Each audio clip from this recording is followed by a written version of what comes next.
Hello, and welcome to another episode of the Mind of George show.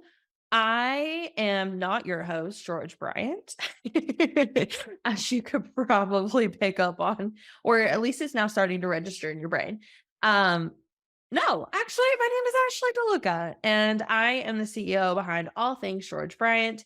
And I am definitely the coffee loving, caffeinated queen that does basically hashtag all the things. And I absolutely freaking love working with George and being able to interact with all of you guys is such a blessing. And I'm really stoked today because first and foremost, we get to hang out in on the podcast. But second of all, we're going to be highlighting the top 5 moments from 2023.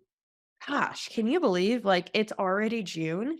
And listen, I haven't even fully got out my summer wardrobe and I'm already like, oh my gosh, we are like halfway through, which also reminds me that my 4-year-old ends preschool in a week. And that's going to be a lot of fun and summer adventures that are going to come from that. And so as we transition into summer fun, I wanted to take a moment to recognize some of our amazing episodes that George has done, some of our guests have done with him, and really just highlight some of the moments that I found to be extremely impactful for me as a listener, because I listen just with you guys. Like I started off as a podcast listener. I went through the process of binging basically George's entire podcast when I joined his world.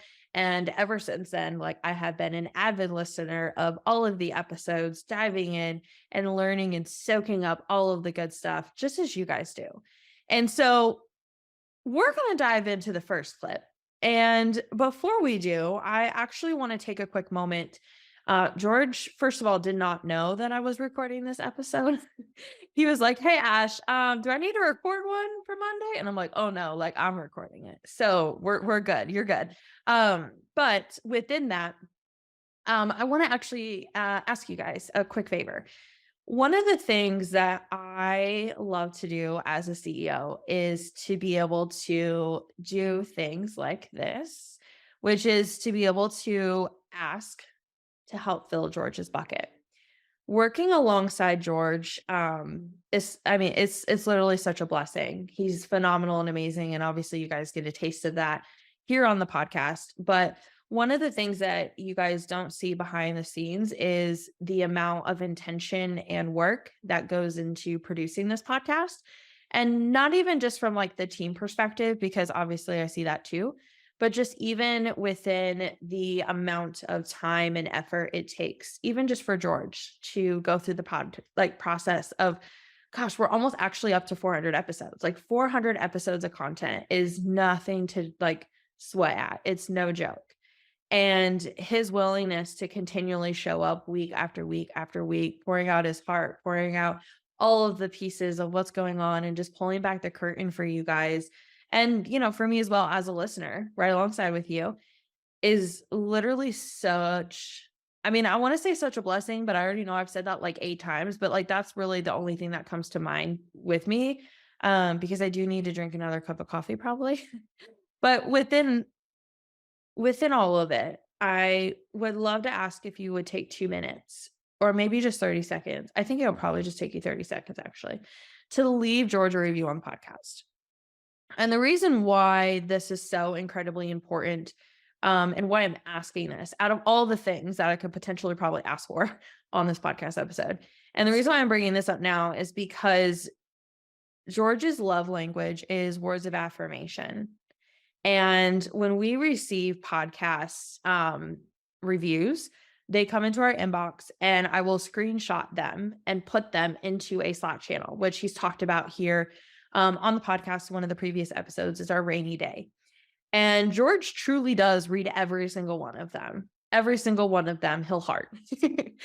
And it really, truly does make a difference within the work that we're doing within George's world. I know to be able to read your feedback, to read about your transformations, to be able to read about the impact that is being made through this podcast. And so if you don't mind, go ahead, take a couple minutes, 30 seconds is kind of what I'm thinking it's probably going to take. And if you don't mind leaving some love for George, I would so incredibly appreciate being able to create that gift for him this week. So, okay, amazing. Thank you so much for honoring my request and for hearing me with my ask. Now, let's get into the good fun stuff because listen, you know, there were so many moments to choose from. Let me tell you what, narrowing it down to 5 was very difficult. And as I was going through like my notes and my thoughts, my reflections, and all the things, I was just like, oh my gosh, how am I going to narrow it down? But one of the themes that really came up throughout all of these clips that I'm going to be sharing with you, these top moments, was really about being able to step into your power.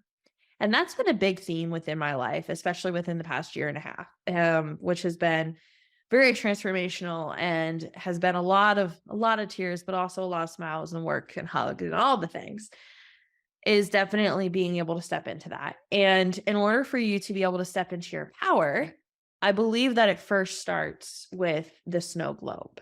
And it starts with your snow globe getting very shaken up, which George does all the time at events. If you've ever been to one of our events, he talks about this. But in this episode, it's number 361 with Jamie Smart. It aired on February 24th.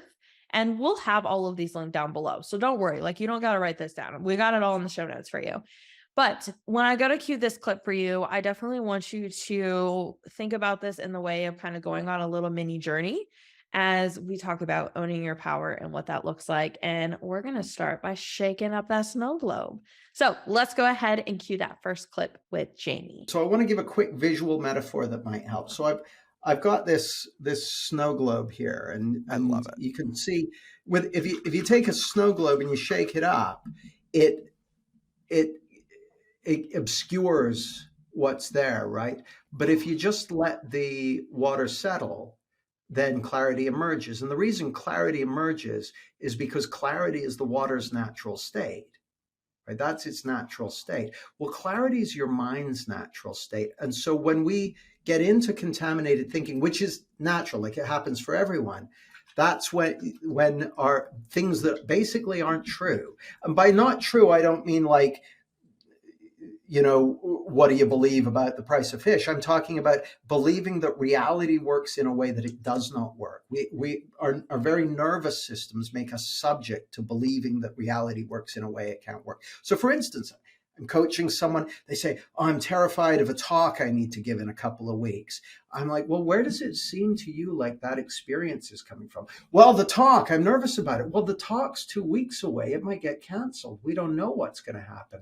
The experience can't be coming from the talk. The experience is coming from within.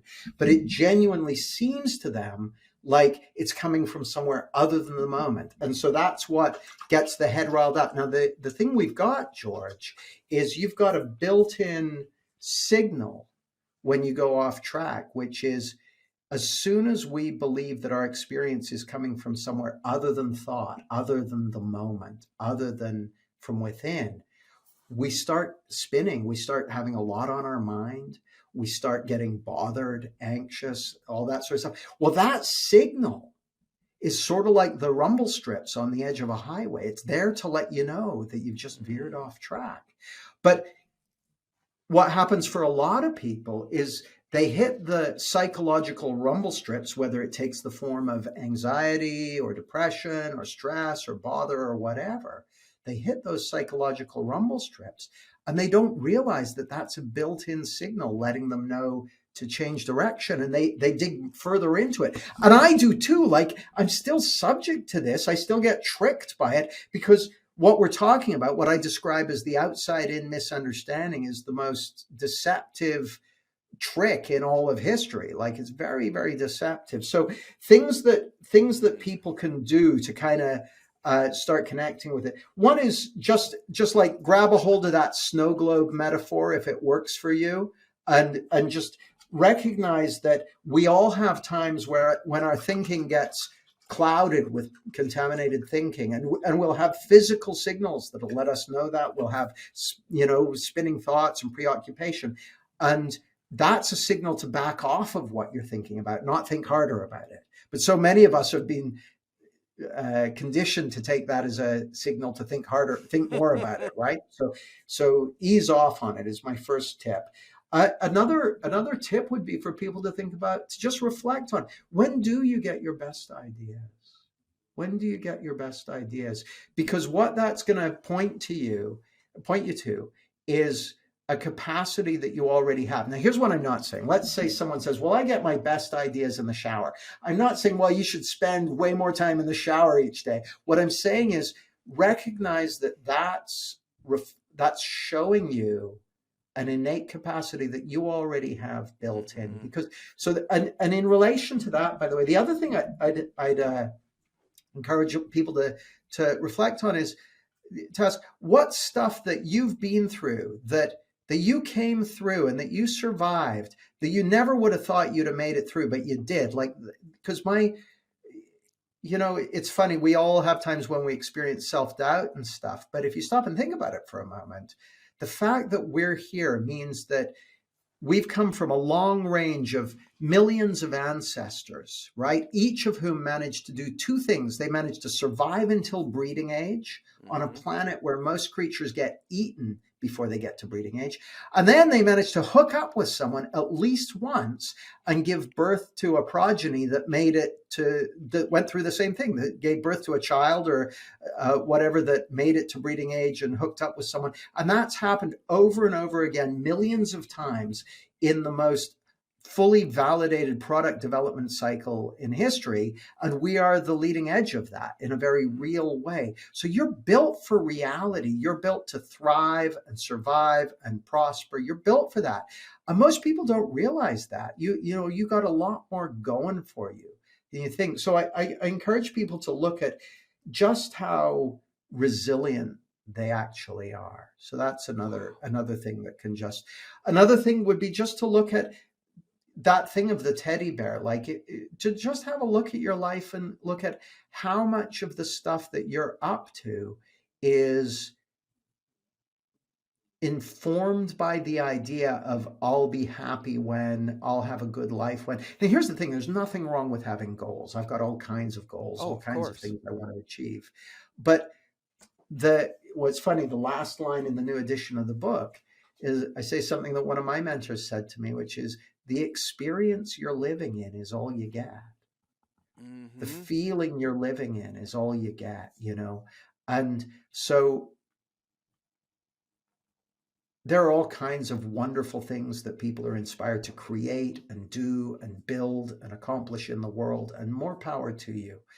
But if you're practicing putting off being happy until later, then by the time later arrives, you'll be really good at putting off being happy. So I encourage you to, just really take some time looking at the places where you might have done an "I'll be happy when," or "I couldn't be happy if," or that sort of thing. It's funny, I saw an interview with Ray Dalio, and Dalio obviously has worked with some extraordinarily successful people, but he's also had his fair share of people in his orbit who have gone bankrupt and that sort of thing. He said it's really interesting when people kind of lose everything financially. He said they go through an initial phase, which is often a few weeks of being completely devastated, and then they emerge realizing that a whole bunch of the stuff that they thought that money would give them, it didn't give them, and that they've got it now.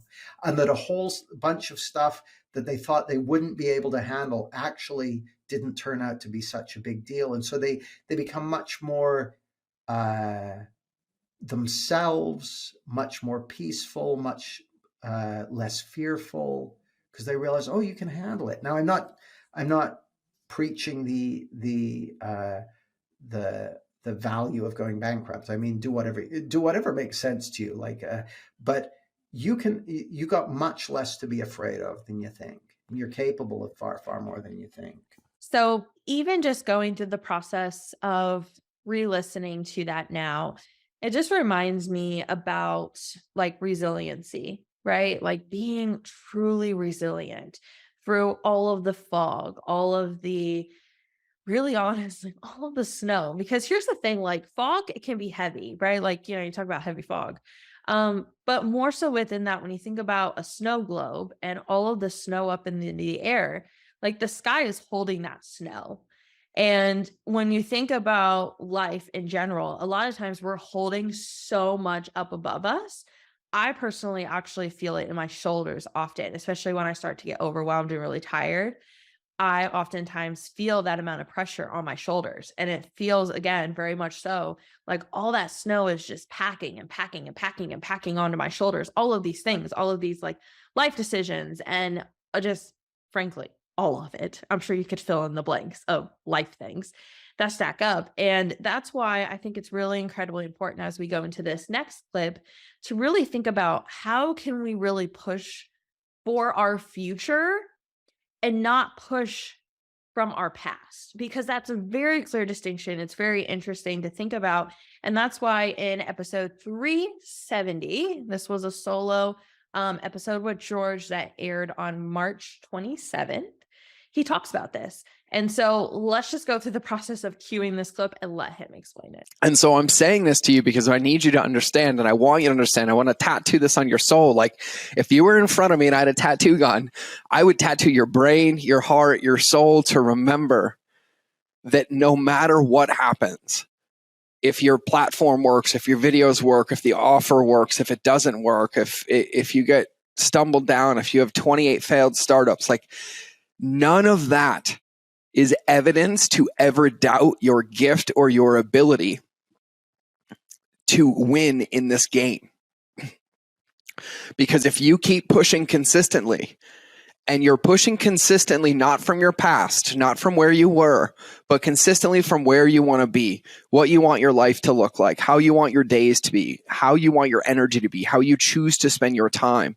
And you're working from a place of that consistently and taking consistent actions every day to get there, irregardless of how you feel, you're guaranteed to get there. And that principle applies to your personal life as well as your business, as well as your relationships, as well as your team, as well as every single area of your life, because nothing is compartmentalized. And so you have to be willing to play this game where you also recognize that you are the star player. Like you are the quarterback on the field, for lack of better terms. You are the talent. You are the Olympic gold medalist. But you are also the coach. You are also the manager. You are also in charge of the entire field while also being a star player.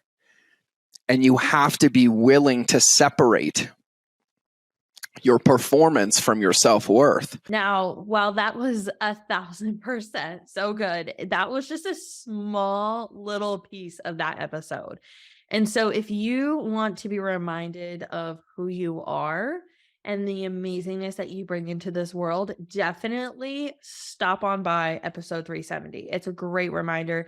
I've listened to it several times now because a lot of times, sometimes we honestly just need to be reminded of our gift. We need to be reminded of how, not just like how incredibly special we are, but how incredibly intentional everything is up to the point of you actually getting to this current moment with you and I together. So our next clip, as we cue on through, we don't have no commercial breaks on this one, so we're just going to keep going, is a huge fan favorite. So we actually got so many DMs about this episode, so much feedback. And this specific individual was also one of our last speakers at our Lighthouse Business Accelerator event. And they're actually coming back again. Okay. Like it was so good. This human is amazing. But more so than that, this is something that I am also really incredibly passionate about, which is letting go of this super over manicured and basically soulless idea of video and social media content. For me, I personally love the vulnerability. I love the honesty. I love the truth. I love really just feeling very much so in the moment with people. And in this specific clip, Mo actually talks about why manicured videos, and I probably don't have to give you any examples. I'm sure something pop up in mind for you that just felt so incredibly just off. Like, you just watch it and you're just like, that person really isn't in it. Like, they don't like they're saying one thing, but the feeling or the vibe that they're giving off, their energy is saying something completely different. So let's just go ahead and press play on this one because Mo explains it so beautifully, talking through this entire process of being able to step into your power, especially when it comes to your video content. My only thing in my brain is this is the integrity that keeps me in sobriety. Gotta be. That's it. Because it's my authentic expression. Yeah. Which is like, no, I'm integrity. I have no problem laughing at myself. I stop keynotes now. I don't care. Yeah. It's just so funny that my truth creates the most ultimate rewards the more I protect it. Every time. Because you don't, another a coach of mine, he says, when you're saying the truth, you don't have to think too hard. Nope. Because it just comes out. Like if you ask me my name, Mo. Yeah. Is that short for something, Muhammad? Yeah. I'm quick. But like, ask somebody lying.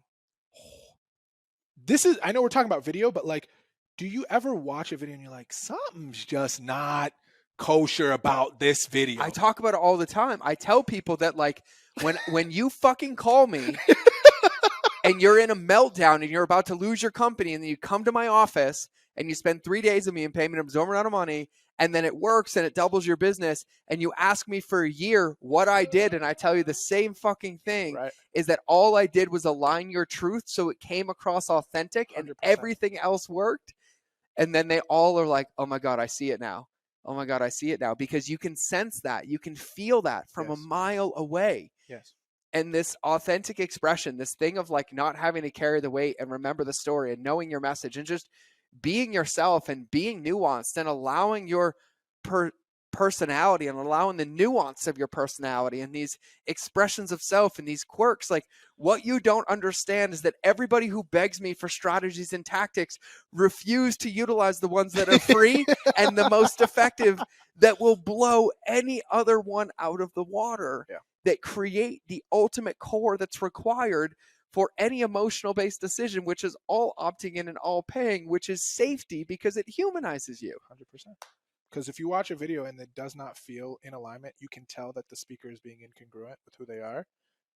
It's like the, what's it called in AI? The uncanny valley? Is that what it's called? Yeah. When you're watching somebody and you're like, wait, is this a robot? Because their eyes come across like it doesn't have a soul. Yes. That is the feeling we get as an audience member when we're just like, something is not right here. Yep. And usually the conclusion is, this person's trying too hard. This feels too manicured. Yep. Like, and we're seeing that with tests. Like the higher fidelity of the footage or production on social immediately triggers us into pattern recognition of ads. Yep. And we're like, I don't want to watch an ad. So you have to play this line. I know you're like, I thought this guy was going to teach me how to video, but I promise you, I can teach you camera. I can tell you all that stuff, but the how you'll never get there if you don't just cement yourself in the notion that there's an audience out there that has no idea who you are. And the only way for them to get closer to you is twofold. You have to speak in a way that they can understand, and you have to do it in a way that's yourself. 1000%. That's the game. That is it. Everything else will be optimized with the reps. Yes. Every single time. Okay. So I think I didn't actually say what episode number it was. I was doing so well. And then I just was like thinking about Mo and I was just like, Mo. Okay, but let me go back. So that was that clip essentially is from episode 371 with Mo, and that episode aired on March 31st. Phenomenal dude. He literally, oh my gosh, during our last event, he had the entire room almost ready to pee their pants. Like we had a small group of us and it was just the fun. Like I have never laughed so hard probably in years than I did just hearing how Mo goes through the process of just observing the world and life and other people. Like it was just like so good. It was so good. So anyhow, I highly recommend if you can go on a dinner date with him and just let you like just be like, please let me laugh. Like, let's do this. He's the man for that. Okay, so let's get off the Mo topic and let's move into a new one, which is clip number 4. Gosh, man. Clip number 4. Within this specific episode, the reason why I picked this one is because this specific matrix /framework/method has been really impactful for me because I really, really struggle with everything needing to be urgent, everything needing to be done right now. And that definitely has a lot to do with my nervous system. And like, we're not going to go into the deep level stuff because I don't remember the name of any of it. But within that process, I definitely related so much to this episode. And the specific clip that I picked from this was really George talking about, how oftentimes we feel like there is no other way to succeed but to do two things: hustle and self sacrifice.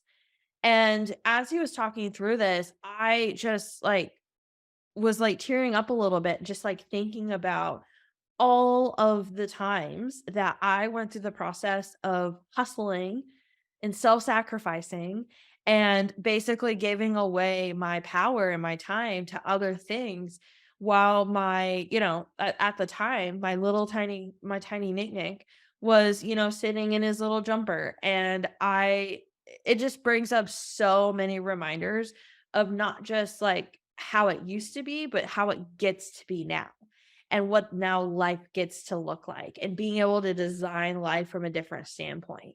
And so this episode is a good one to listen all the way through. I mean, all of them are, but this one specifically, I love. It's episode 363. It's the Eisenhower Matrix one. It's a complete solo with George. It aired on March 6th. And I am going to drop you right in on the best moment for me, which cleared up so much in regards to with hustling, self-sacrifice, and again, giving away your power and how you can go through the process of reclaiming it. And in low power mode, it's about identifying and recognizing when we are operating at our best. Like, we're going to go compete for our gold medal today. Like, today we feel like we are untouchable, to then recognizing when we might be in low power mode and need to regenerate or to recharge, which requires us to intentionally slow down and do an audit of where we're spending our time. And then in doing that audit, we have to recommit and reprioritize based on our current capacity. And the ability to do that successfully comes down to being able to weigh the difference of, let's call them the ingredients in front of you. The ingredients that when you eat them all or chunk them all together or combine them all together, eat that recipe in front of you, that project, that week, whatever that is. And so step one of this game is always getting to a current state, right? And I use that word a ton. I use that phrase a ton. And what I simply mean by that is that if I need to diagnose a challenge, if I need to diagnose a problem, if I need to make sure my vehicle is running correctly, in order to do so, I need to have an awareness of the whole vehicle. Just like if I owned a real estate portfolios of rentals all over the country, and I wanted to ensure this one thing was done, and I wanted to be the one to do it, well, I can't do that remotely. I'm going to have to actually go fly there and check that one thing. And so when I use the term current state, what I'm typically talking about is taking a moment to pause and do an audit or pull yourself up to 30,000 feet to kind of see what's on your plate. What are all these tasks that are going on? What are these things that are overwhelming me I haven't handled? What are these open loops that are here? Where am I actually spending my time? What's on my plate today?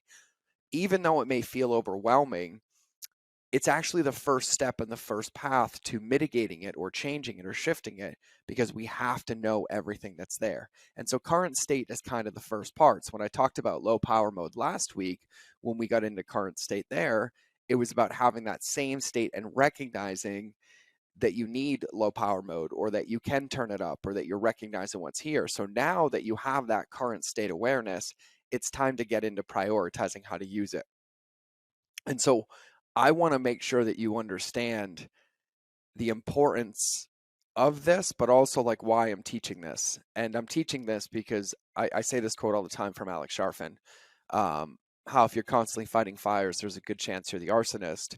Because when I started as an entrepreneur, I was convinced, like I literally believed to my core there was no other way to succeed but to hustle and self-sacrifice. And it almost cost me everything. And quite frankly, it did cost me everything quite a few times. I was just resilient enough to get it all back. But it was hard. And I have now had the pleasure of spending my career meeting some of the most incredible people in my life that have built 100 times the size of my success through multiple people that I've met that have never hustled.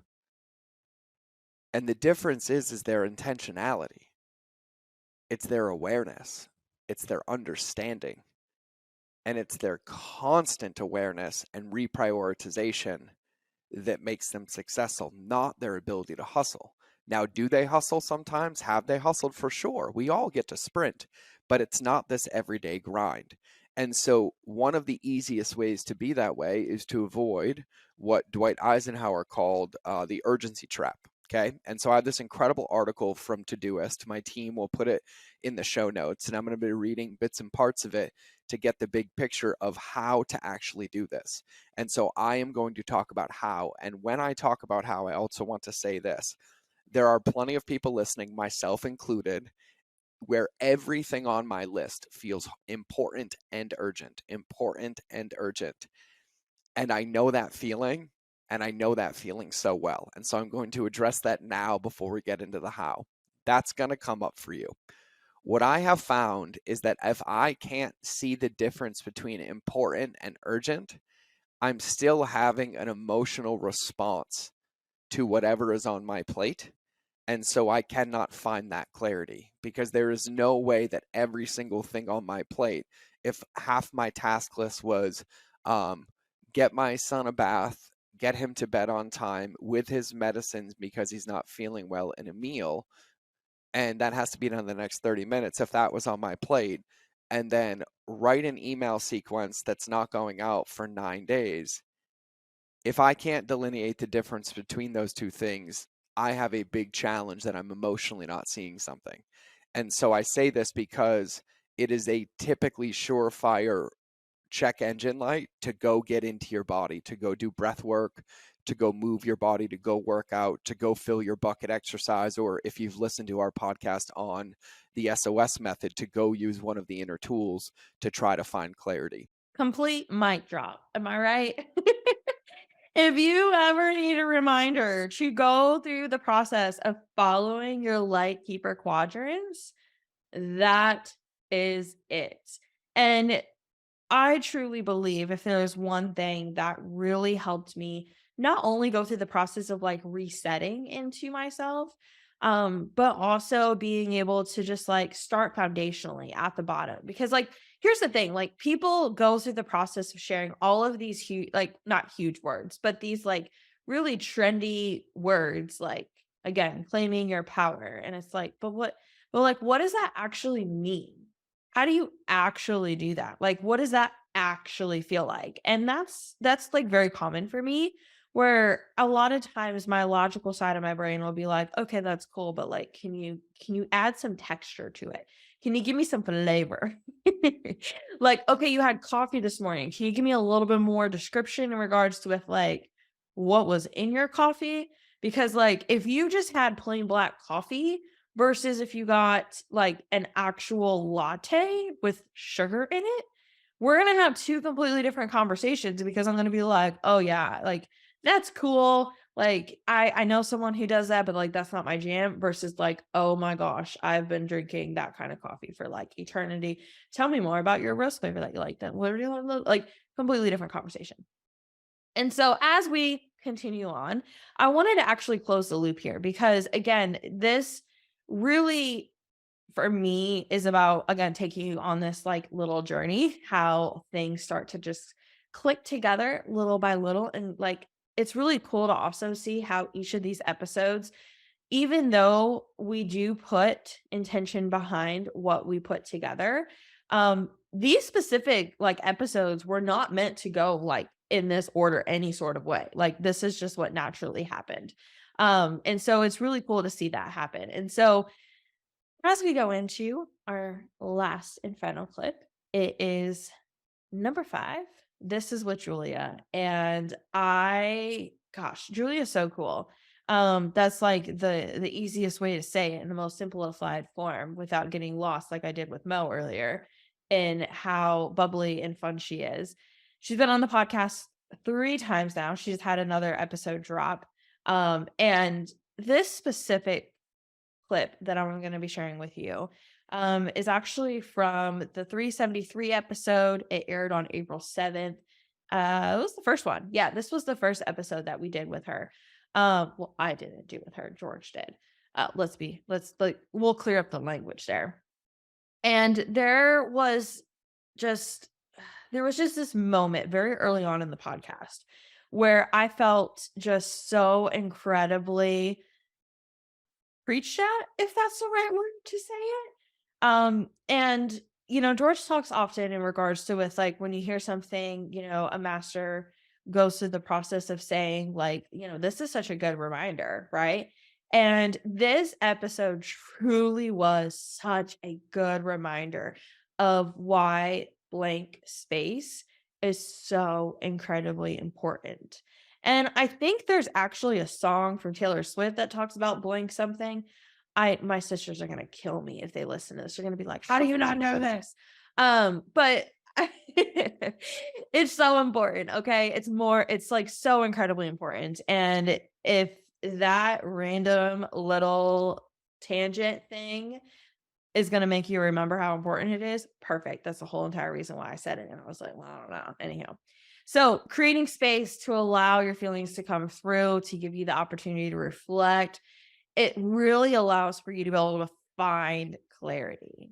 That's what it's all about, right? It's like all about you being able to find that clarity, especially as you've gone through this process now with me, with these top 5 clips of, like having your snow globe shaken, right? Everything's shaken up. Like it's all foggy. Things feel a little bit heavy.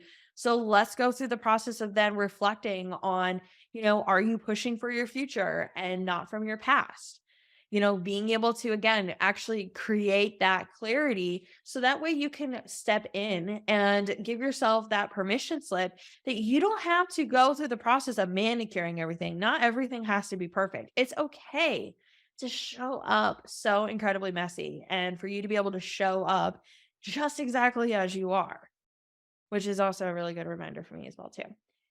And that's why I've ended with these last 2 clips to kind of seal it all together, because here's the thing, there is literally no one way to succeed. But what I do know from being part of George's world is that you already have the answers within you, first and foremost. And second of all, most of the time, you're going to find your next step, or even honestly, just the answer alone, when you gave yourself that blank space, that time to reflect. That's where it all comes from. And in any situation that I've been through, it's usually been in that space that I've been able to figure out my next step. And it could definitely be me using my SOS tools of like reaching out to someone in my inner circle and asking the question. But I, a lot of times, need that clarity and that clarity, yeah. But like I really need that blank space and time to be able to just like, right? And to get out of the constant go, go, go, go, go, fix, fix, fix, fix, fix. And if that's you, let me tell you what, we could be BFF Jills like tomorrow, because tonight is not the night to be able to BFF Jill it up. But tomorrow, definitely, we can totally do that, because here's the thing. It is all in the ebbs and the flows. It is all a process. It is all just you showing up authentically as yourself and doing the things. So thank you so incredibly much for being here. Thank you so incredibly much for listening through. I think I forgot to tell you that you get to now listen to that next clip. So let's do that real quick. Let's actually finish this. Let's finish this on out, and then we'll move into the closing. How about that, huh? Now that's not an issue because I know what to do, but I remember those sticking points, and I feel like it's so relevant for so many people. And you talk about it so eloquently. You're like, oh yeah, I got this intuitive hit, and I know that this was going to lead me here. And I was like, oh, Giulia, yeah, that's what it felt like when my whole world was ending, and I felt like my whole life was over if I made the wrong decision. Like, So like, what are some of the things that people can do to like look for or create space or practices to try or experiences to create that maybe give them a path or direction with a tool set that they have but might not have used in a while or forgot how to use to start building that confidence and bringing that clarity? Like, I would just love to hear your thoughts on that. Definitely. So I always say blank space time. If you are in a situation and you don't have the answer, don't go out looking for it. Look for it within. Because if you're overstimulated, there's so much noise, this business person saying, do this strategy, do this thing, and you just feel this insane chaos. Preach. Foot on the brakes, chill the fuck out, and just sit with yourself, because the answers come through silence. They do not come through more noise. I'm just going to let that marinate for everybody, because listen, I get that this is my podcast, and if you're a subscriber of mine, I'm like your spouse who tells you to do things, and then you hear them, but you don't do them. But then when somebody else tells you, you're like, that's the greatest idea ever. And then I don't take offense to that anymore, but I want you to hear what she just said. And she said, blank space time, blank space time. When I tell you that I require you to have a stillness practice every day, and when things feel overwhelming, that I want you to go into your body, not away from your body, and create space to allow the feelings to come so you can reflect and get through, to start to look for the clarity.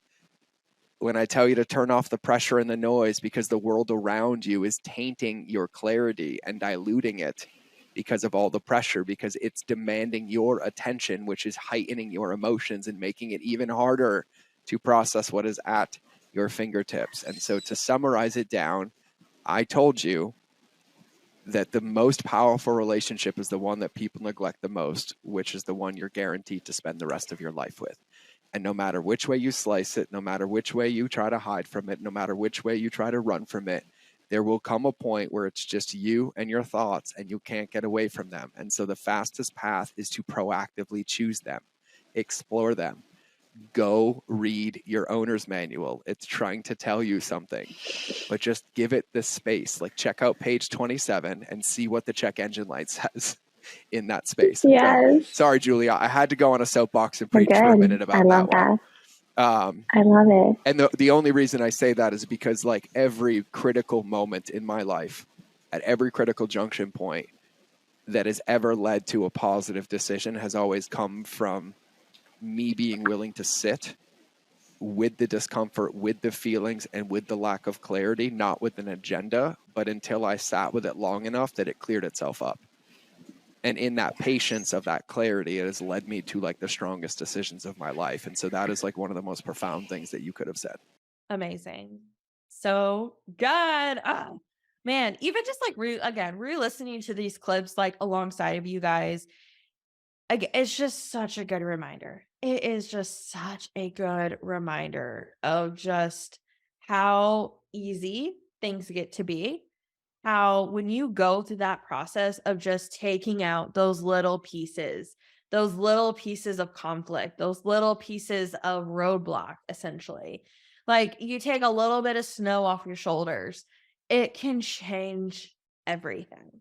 It can change everything. And so I just wanted to say thank you so incredibly much for hanging out with me today. Thank you so much for listening on through with me. And just thank you so much for being here. Thank you so much for being part of our world, part of our community. I absolutely love and adore each and every one of you. And it is legitimately such an honor to be able to serve you guys every single day. Like, every single day, I get to do what I do. I get to do what I love, which is being able to show up, build relationships, and to be able to create and help run a company that does that as well too. So it's an honor. It's a gift. I'm so incredibly excited, and I would love to hug you in person. So if you did not already know, we are in the process of really fully launching out the event. But if you want to go through the process of snagging a ticket, you technically can, as I finish up the last details on the event sales page. So if you are wanting to travel to Whitefish, Montana in November, we would love to have you. And I would definitely love to be able to hug you in person. So you can check that out, mindofgeorge.com/events. But other than that, I just want to say thank you again so freaking much for being here. We absolutely love you. And I promise the next episode that you listen to, there will be no surprises attached, I don't think. well, we don't know. I don't know. I mean, maybe there might be a surprise, but I'm going to go with there's no surprises. But I'm really, really excited because George is going to be doing something fun and new. So I guess that is a surprise. You'll find out on the next episode. So until then, I will see you guys probably in another episode, maybe one day soon, and definitely over on social media. See ya.